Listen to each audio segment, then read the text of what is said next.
आप इस जीवन में, इसी जीवन में स्वर्ग चाहते हो तो फिर अगले जन्म के लिए इन कथावाचकों को सुनने के लिए लाखों की भीड़ लगाते हो, वहां लाखों का चंदा देते हो, लेकिन जहाँ सामाजिक न्याय की बात आती है उस धरने प्रदर्शन में आपकी मां मर जाती है कि 400 पार मिलेगा तो हम संविधान को बदल पाएंगे। तो ये केवल नारा नहीं था, ये उनका षड्यंत्र था।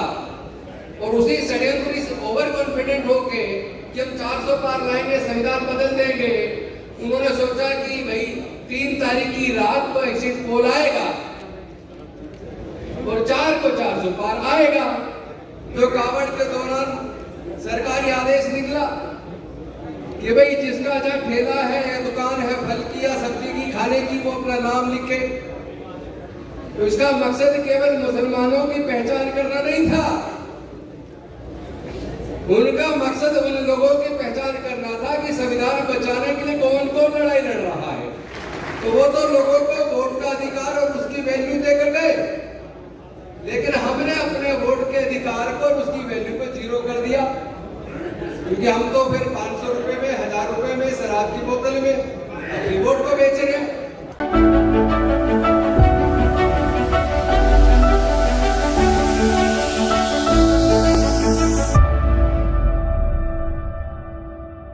क्रिया मंडल इन सब महापुरुषों के साथ साथ अन्य सभी महापुरुषों को नमन करते हुए आप सभी साथियों को क्रांतिकारी जय भीम, विनम्र नमो बुधाए। वैसे तो नवीन कुमार जी ने, डॉक्टर रतनलाल जी ने और अन्य हमारे जो साथी नीरज पटेल जी और अन्य ने सारी बातें रख दी। मैं रिपीटेशन तो नहीं करूंगा, लेकिन हमने बुजुर्गों से सुना था जैसा राजा वैसी प्रजा। हमने सुना था बुजुर्गों से जैसा राजा वैसी प्रजा। सम्राट अशोक बौद्ध बने तो पूरा भारत बौद्ध बना। आज उल्टा हो गया, राजा की सोच प्रजा की सोच के हिसाब से तय हो रही है। जैसी प्रजा वैसा राजा। डॉक्टर बाबा साहेब अम्बेडकर जी ने तो जब संविधान सभा में इस बात पे चर्चा शुरू हुई कि अब अंग्रेज जाने वाले हैं, हमें अपनी सरकार चुननी है, तो वोट का अधिकार किस किस को मिलना चाहिए। संविधान सभा के ज्यादातर सदस्य वोट का अधिकार केवल इनकम टैक्स पेई को देना चाहते थे, बड़े जमींदारों को देना चाहते थे, ग्रेजुएट्स को देना चाहते थे। तो अगर बाबा साहब चुप रह जाते तो वोट का अधिकार केवल जो ग्रेजुएट थे या जो बड़े जमींदार थे या जो इतने बड़े बिजनेसमैन थे कि इनकम टैक्स देते थे, फिर तो वोट का अधिकार उन्हीं को मिलता, ना महिलाओं को मिलता, ना दलितों को मिलता, ना पिछड़ों को मिलता, ना आदिवासियों को मिलता, ना गरीबों को मिलता। तो सरकारें जो चुन के आती उनको चुनने का काम 5% लोग करते और सरकारें भी उन 5% लोगों के लिए काम करती। लेकिन डॉक्टर बाबा साहेब अम्बेडकर संविधान सभा के सामने हट गए और उन्होंने कहा कि देश में रहने वाले तमाम लोग, किसी भी जाति धर्म के हो, अमीर हो या गरीब हो, पढ़े लिखे हो या अनपढ़ हो, सभी लोगों को वोट का अधिकार समान रूप से मिलेगा। 1 मैन 1 वोट, 1 वोट 1 वैल्यू। तो वो तो लोगों को वोट का अधिकार और उसकी वैल्यू देकर गए, लेकिन हमने अपने वोट के अधिकार को और उसकी वैल्यू को जीरो कर दिया, क्योंकि हम तो फिर 500 रुपए में, 1000 रुपए में शराब की बोतल में अपनी वोट को बेच रहे हैं। और जब जब न्याय की बात आती है, हक और अधिकार की लड़ाई को लड़ने की बात आती है, जब हिस्सेदारी भागीदारी की बात आती है, जैसा नवीन कुमार जी कह रहे थे कि वो जो कावड़ के दौरान सरकारी आदेश निकला कि भाई जिसका जहाँ ठेला है या दुकान है फल की या सब्जी की खाने की, वो अपना नाम लिखे। तो इसका मकसद केवल मुसलमानों की पहचान करना नहीं था, उनका मकसद उन लोगों की पहचान करना था कि संविधान बचाने के लिए कौन कौन लड़ाई लड़ रहा है। संविधान के रक्षा की और सामाजिक न्याय की कौन कौन लड़ाई लड़ रहा है? जाति जनगणना की हिस्सेदारी भागीदारी की लड़ाई कौन लड़ रहा है? उनको पहचानना है, फिर उनको ठिकाने लगाना है। तो मैं साथियों आप सबसे पूछना चाहता हूं, वो जो पहचान करने वाला है बस उसको पहचान लो, वो 12% है। 12% देश के 88% को ठिकाने लगाने चला है, तो ये कमजोरी उसकी है या हमारी है? जब सामाजिक न्याय के लिए कोई बड़ा आह्वान किया जाता है तो पता चलता है संख्या से कि सामाजिक न्याय की लड़ाई को लड़ने वालों की संख्या कितनी है। उन लोगों ने नारा दिया इस बार 400 पार। ये नारा क्यों दिया था? इसमें कोई संदेह नहीं है कि वो देश के संविधान को बदलना चाहते थे। वो लोग संविधान बनाने वालों से नफरत करते हैं, वो सामाजिक न्याय की बात करने वालों से नफरत करते हैं। जिसकी जितनी संख्या भारी उसकी इतनी हिस्सेदारी, इस बात को कहने वालों से नफरत करते हैं। इसीलिए उन्होंने संसद भवन के प्रांगण से डॉक्टर बाबा साहेब अम्बेडकर जी की प्रतिमा को, शिवाजी महाराज की प्रतिमा को, ज्योतिबा फूले जी की प्रतिमा को और उसके साथ साथ बिरसा मुंडा की प्रतिमा को वहां से हटाया और एक किनारे में जाकर लगा दिया। उनको यह लग रहा था कि 400 पार आ जाएगा और हम संविधान को बदल देंगे। जैसा कि उनके बहुत सारे लोग जो चुनाव लड़ रहे थे लोकसभा का या पहले सांसद रह चुके, जो अपने भाषण में बोल रहे थे कि 400 पार मिलेगा तो हम संविधान को बदल पाएंगे, तो ये केवल नारा नहीं था, ये उनका षड्यंत्र था। और उसी षड्यंत्र से ओवर कॉन्फिडेंट होके कि हम 400 पार लाएंगे, संविधान बदल देंगे, उन्होंने सोचा कि भाई 3 तारीख की रात को एग्जिट पोल आएगा और 4 को 400 पार आएगा। तो 3 की रात को रातों रात जिस वक्त एग्जिट पोल का चल रहा था काम, उसी वक्त हमारे महापुरुषों की मूर्तियों को हटाने का काम चल रहा था ताकि इनको भी किनारे लगा दे और 400 पार लाने के बाद संविधान को भी किनारे लगा दे। लेकिन भला हो सामाजिक न्याय की लड़ाई को लड़ने वाले लोगों का, क्योंकि जो लोग यहाँ इसी कॉन्स्टिट्यूशन क्लब में अलग अलग समय पर संविधान बचाने की गुहार लगाते थे, सामाजिक न्याय की बात करते थे, हिस्सेदारी भागीदारी की बात करते थे, उसने राजनीतिक पार्टियों को विशेष रूप से इंडिया गठबंधन को बाध्य किया कि हमारे मुद्दों को आप चुनाव का मुद्दा बनाइए। ये हमारी और आपकी सफलता है। इस कॉन्स्टिट्यूशन क्लब में बार बार जो हमने हैमर किया, तो इंडिया गठबंधन ने जाति जनगणना को भी, सामाजिक न्याय को भी, हिस्सेदारी भागीदारी को भी इस चुनाव का मुद्दा बनाया और इस चुनाव के अंदर उसे भारतीय जनता पार्टी को, सुनील को, उस ताकत को, उस तानाशाह को 240 पर रोक दिया और उनका सपना रह गया। लेकिन साथियों, मैं एक बात कहना चाहता हूं, लड़ाई चुनाव तक सीमित नहीं रहनी चाहिए। यहाँ पर हम ही लोग हैं जिन्होंने ईवीएम को मुद्दा बनाया। चुनाव से पहले 4 महीने लगातार पूरे देश के कोने कोने में जाकर हमने बताया ईवीएम के माध्यम से ये लोग चुनाव जीतते हैं। तो कम से कम इतना तो हुआ कि लोग जागरूक हुए, ईवीएम मुद्दा बना। लेट से ही नहीं, लेकिन बाद में बाकी पार्टियों ने भी ईवीएम को अपने एजेंडे में लिया, हालांकि उतनी ताकत से नहीं लिया, लेकिन उसका प्रभाव यह हुआ कि काफी हद तक, पूरी तरीके से वो बेईमानी नहीं कर पाए, कुछ हद तक ईमानदारी का चुनाव भी हुआ और हम उन्हें रोकने में कामयाब हो गए। लेकिन अभी दिक्कत एक और है, उसको आपको सबको समझना भी, एड्रेस भी करना है। और वो दिक्कत क्या है? जब हम लोग बोल देते हैं कि ये बाबा साहेब की प्रतिमा और बाकी हमारे महापुरुषों की प्रतिमा वापस लगाओ, उसके लिए आंदोलन करते हैं, तो वहां पता लगता है कि 2000 लोग आए, 3000 लोग आए। अभी भी आने वाले 9 अगस्त 2024 को कॉल भी हुई है दिल्ली के अंदर जंतर मंतर हजारों हजार लोग की प्रतिमा वापस लगाओ वरना हम आंदोलन करेंगे। तो उसमें संख्या आनी चाहिए। अगर संख्या नहीं आएगी तो आप सत्ता को कंट्रोल कैसे कर पाओगे? आप इन राजनीतिक ताकतों के दबाव में कैसे ला पाओगे? ऐसे संभव नहीं है। एक कथावाचक को सुनने के लिए लाखों लोग जाते हैं, हजारों मारे जाते हैं, किस लिए मारे जा रहे हो भाई? मरने के बाद स्वर्ग मिल जाए। अरे भाई हम तो बुद्ध को मानने वाले हैं, बाबा साहब को मानने वाले हैं, पूरे साहब अम्बेडकर को मानने वाले हैं। हम ये पुनर्जन्म में भरोसा नहीं करते। हम लोग कोई आत्मा परमात्मा या हमें अगला जन्म मिलेगा और वो स्वर्ग में मरने के बाद स्वर्ग में जाए इसका भरोसा नहीं करते। वो हमें इस जन्म में नरक में रखे हुए हैं। हम इस बाबा साहब इस नरक के जीवन को स्वर्ग का रास्ता बना कर गए हैं। अब आपके ऊपर है, आप इस जीवन में, इसी जीवन में स्वर्ग चाहते हो या फिर अगले जन्म के लिए इन कथावाचकों को सुनने के लिए लाखों की भीड़ लगाते हो, मां लाखों का चंदा देते हो, लेकिन जहाँ सामाजिक न्याय की बात आती है उस धरने प्रदर्शन में आपकी मां मर जाती है। कौन लड़ेगा इस लड़ाई को? आप कहते हो हमारे सांसद विधायक बोलते नहीं। मैं आप सबसे पूछना चाहता हूँ, क्या मैं आपका विधायक नहीं हूँ?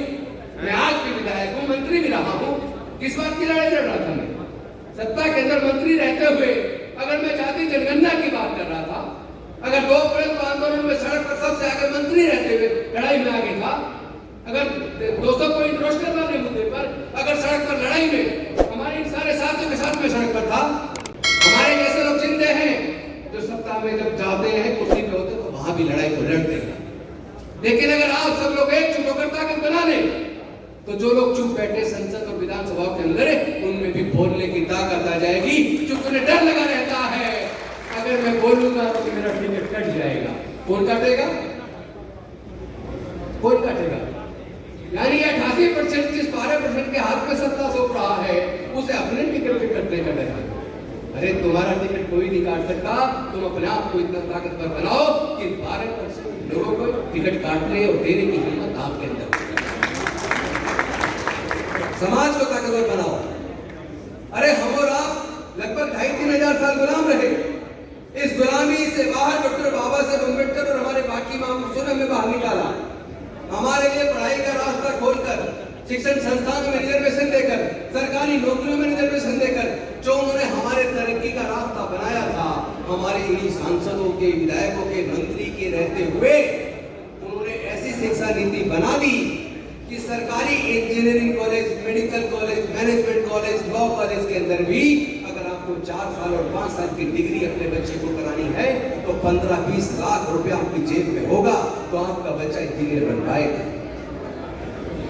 इसका मतलब शिक्षा को छीनना नहीं है। अब मनुस्मृति की जरूरत नहीं है कि कोई मनुस्मृति दोबारा वो लागू करेंगे, बाबा साहब के संविधान को खत्म करके फिर से आपसे पढ़ने के अधिकार को छीन लेंगे। वो जानते हैं ये संभव नहीं है प्रजातंत्र के अंदर, लेकिन उन्होंने शिक्षा को इतना महंगा कर दिया कि पैसे के अभाव में आप अपने आप ही पढ़ाई छोड़ दोगे। 12वीं पढ़ के आप क्या बन जाओगे? कहते हैं हम एजुकेशन फ्री दे रहे हैं। अरे 12वीं तक की एजुकेशन फ्री लेकर क्या बनेंगे? हम तो तब मानेंगे सरकारें हमारी हायर एजुकेशन की फीस का खर्चा सरकारें उठाए। देश के सारे संसाधन, सारे बैंक, सारी इंश्योरेंस कंपनियां, गैस कंपनियां, पेट्रोलियम कंपनियां, एमटीएनएल, बीएसएनएल सब कुछ वो बेच चुके हैं। रेलवे और सब कुछ वो बेच चुके हैं। और जो बिक गया, आपके नौकरी के अवसर खत्म हो गए, सब कुछ प्राइवेटाइज हो रहा है। तो जब नौकरी होगी ही नहीं, यानी शिक्षा महंगा करके उन्होंने हमारे लोगों से शिक्षा छीन ली और नौकरियों को प्राइवेटाइज करके उन्होंने हमारे लोगों से भविष्य में हमारे युवाओं को मिलने वाली नौकरियां छीन ली। जब ना शिक्षा होगी ना नौकरी होगी तो हमारे और आपके बच्चे क्या बनेंगे? वो मजदूर बनेंगे। और जो मजदूर बनेगा वो मजबूर बनेगा, और जो मजबूर हो जाएगा वो गुलाम हो जाएगा। इसी के ऊपर ज्योतिबा फूले जी ने कहा था, ज्ञान बिना मति गई, मति बिना नीति गई, नीति बिना गति गई, गति बिना धन गया, और धन के अभाव में हम लोग गुलाम और गरीब हो गए। तो साथियों, क्या फिर से आप अपने बच्चों को गुलाम देखना चाहते हो? आपके आचरण से, आपके व्यवहार से यही प्रतीत होता है कि आप अपने बच्चों को गुलामी की तरफ धकेल रहे हैं। कैसे धकेल रहे? मैं आप सबसे पूछना चाहता हूं, ये जो कावड़ लेने जा रहे हैं, इसके अंदर क्या किसी ब्यूरोक्रेट का बच्चा जाता है? क्या कावड़ लेने किसी ब्राह्मण बनिए ठाकुर का बच्चा जाता है? किसी पूंजीपतिया का बच्चा जाता है? किसी नेता का बच्चा जाता है? अगर जो अरबों खरबों कमा रहे हैं उनके बच्चे कावड़ लेने नहीं जाते, तो आपकी, हमारी बहन बेटी, हमारे बेटे, हमारे लोग, हमारे बच्चे ये कावड़ लेने क्यों जा रहे हैं? जब वो जो पढ़ रहा है वो कावड़ लेने जा रहा तो 20 दिन कम से कम अपनी पढ़ाई मार रहा है। और जो फैक्ट्री में काम कर रहा है, कारखाने में काम कर रहा है, वो अगर कावड़ लेने जा रहा है तो कम से कम 20 दिन की उसकी दाढ़ी मारी जा रही है। और कई बार तो वापस आने के बाद मालिक कहता है तुझे कल से आने की जरूरत नहीं, हमने दूसरा रख लिया। तो जहां जाने से तुम्हारी तरक्की नहीं है बल्कि आपकी गरीबी बढ़ रही है। कल ये डाटा आया, मैं न्यूज देख रहा था कि इस बार 3 से 4 करोड़ लोग कावड़ लेने जाएंगे। और उसी डाटा में लिखा था कि हर कावड़िया कम से कम भी खर्च लगाए तो 3 से 4 हजार रुपया खर्च करता है। और कावड़ में का जो व्यापार है 1000 करोड़ का है। भैया किसकी जेब से निकल रहा है 1000 करोड़ और किसकी जेब में जा रहा है? बस ये तय कर लो, ये तय कर लो। कथावाचक कोई भी हो, चाहे वो ब्राह्मण हो, चाहे वो फिर सूरजपाल जाटव हो, ले जाके तो आपको अंधविश्वास और पाखंडवाद में ले जाएगा ना। इन कथावाचकों का बाइकाट करना, समाज के लोगों को शिक्षा के रास्ते पे लाना होगा, इस कावड़ के रास्ते को तोड़ना होगा। ताकत से नहीं तोड़ सकते, हमें और आपको मिलकर अपने समाज के अंदर निकलना पड़ेगा। जैसे आरएसएस के लोग जाते हैं ना, केवल आरएसएस को कोसने से काम नहीं चलेगा। उनकी कार्यशैली में अगर कोई अच्छाई है तो वो हमें ग्रहण कर लेनी चाहिए। हमें अपने समाज के बीच, अपने गांव देहात में अपने लोगों के बीच जाना पड़ेगा। क्योंकि दलित पिछड़े आदिवासियों के बच्चों का ही इस्तेमाल धार्मिक जुलूसों में होता है, दलित पिछड़े आदिवासियों के बच्चों का ही इस्तेमाल दंगों में होता है। और दंगे में मरने वाले भी वही, और मार कर जेल जाने भी वही वाले भी वही, और बर्बाद होने वाले भी वही। कावड़ में जाने वाले भी वही, पैसा कमाने वाले भी वही, नौकरी कमाने वाले भी वही। तो भैया हमें ये तो तय करना पड़ेगा ना कि हमें अपने दलित पिछड़े आदिवासी, हमारे गरीब लोगों के घरों में जाके हमें उनका ब्रेन वॉश करना पड़ेगा। उन्हें बताना पड़ेगा तुम्हारा तरक्की का रास्ता कहाँ है। अपने अगले जन्म के स्वर्ग के चक्कर में पड़ने की बजाय अपने इस जन्म के नरक से तो अपने आप को बाहर निकाल के इस जन्म को तो स्वर्ग बना लो। बाबा साहब तो रास्ता बता गए, बुद्ध भी रास्ता बता गए। चलना किसको है? चलना आपको है, कोई आपको जबरदस्ती नहीं ले जाएगा। बुद्ध ने खुद कहा था, जब मुझसे पूछा कि क्या जो आपकी बात को सुनता है या आपका जो आपके साथ करता है, क्या वो हर आदमी मोक्ष प्राप्त कर लेता है? तथागत बुद्ध ने कहा था मैं मोक्ष करता नहीं, मार्ग दाता हूँ। तो साथ में उन्होंने कहा कि मैं तो मार्ग बताता हूँ, जो उस मार्ग पे चलेगा उसके जीवन से दुख दूर हो जाएगा, उसका कल्याण हो जाएगा। और जो उस मार्ग पे चलने के बाद दूसरे मार्ग पे चला जाएगा उसका कल्याण नहीं होगा, उसके दुख दूर नहीं होंगे। उसी प्रकार आपको तय करना है कि समाज को अंधविश्वास से, पाखंडवाद से बाहर निकालना है कि नहीं निकालना। अपने बच्चों को, अपनी बहनों को, अपने बेटियों को, अपने बेटों को जहां ये सामाजिक चर्चाएं हो वहां अपने परिवार को लाना है या केवल पुरुषों को लेके आना है? क्योंकि आप पुरुष तो आके सुन रहे हो, आपकी पत्नी बच्चे सुन नहीं रहे, तो उन्हें कैसे पता चलेगा तुम्हारा लूटने वाला कौन है, तुम्हारी हकमारी कौन कर रहा है? तो अगर अपने लोगों को एहसास कराना है, क्योंकि आदमी निकलता है सुबह, रात को घर में जा रहा है। महिलाएं भी अब हालांकि काम धंधे वाली नौकरी में आ गई है, लेकिन अभी भी मेजोरिटी में महिलाएं घर पे खड़ी है। तो बच्चों का लालन पालन तो माँ कर रही है, दादी कर रही है, बुआ कर रही है, बेटी कर रही है। तो संस्कार भी वही दे रही है। पड़ोस में जागरण हो रहा हो, जागरण सुनने जा रही है। कथावाचक आ रहा है, उसको सुनने जा रही है, बच्चों को साथ ले जा रही है। तो भैया संस्कार किसके सीख रहे बच्चे? संस्कार उनके सीख रहे हैं। आप यहाँ लेके आओगे तो ये वाले संस्कार सीखोगे जो हम समझा रहे हैं। और वहाँ अगर आप यहाँ अकेले आओगे और आपकी पत्नी जागरण में जाएगी, कथावाचक को सुनने जाएगी, तो संस्कार उनके बनेंगे। इसलिए चीज उनकी हो रही है, हार आपकी हो रही है। 12% सत्ता में काबिज है और 88% मांग रहा है कि हमें ये दे दो, हमें वो दे दो। अरे भाई, जो देने वाला है, जो फाइनेंस मिनिस्टर है भारत सरकार का या प्रधानमंत्री है भारत सरकार का, जिसने पूरे देश का बजट एलोकेट करना है, उससे मांगने वाले बनो ना, मांगने वाले मत बनो, देने वाले। ये आपको समझना पड़ेगा कि जो देश की नीति निर्धारित करता है ब्यूरोक्रेट, उसमें आपकी हिस्सेदारी कितनी है। जिससे न्याय मांगने जाते हैं हाई कोर्ट, सुप्रीम कोर्ट में जज होते हैं, वहां आपकी हिस्सेदारी कितनी है। जो कोलिजियम हाई कोर्ट में और सुप्रीम कोर्ट में जज बनाने का रास्ता बनाता है, उस कोलिजियम में आपके हाई कोर्ट, सुप्रीम कोर्ट में जज कितने हैं? तो अगर वहां आपकी हिस्सेदारी, भागीदारी नहीं है तो आप हमेशा मांगते रहोगे, लेकिन मिलेगा नहीं। लड़ाई को तेज करना पड़ेगा और ईमानदारी से करना पड़ेगा। समर्पित होकर करना पड़ेगा, तब हम लड़ेंगे भी और जीतेंगे भी, कामयाब होंगे। इन्हीं शब्दों के साथ जय भीम, जय भारत, जय संविधान, जय जय जय जय जय भीम, जय जय जय जय जय भीम, जय जय जय जय जय भीम। बहुत बहुत धन्यवाद। देखते रहिए नीलकमल टीवी। आपको अगर हमारा वीडियो अच्छा लगता है तो हमारे चैनल को सब्सक्राइब करिए, वीडियो को लाइक करिए, शेयर करिए। धन्यवाद।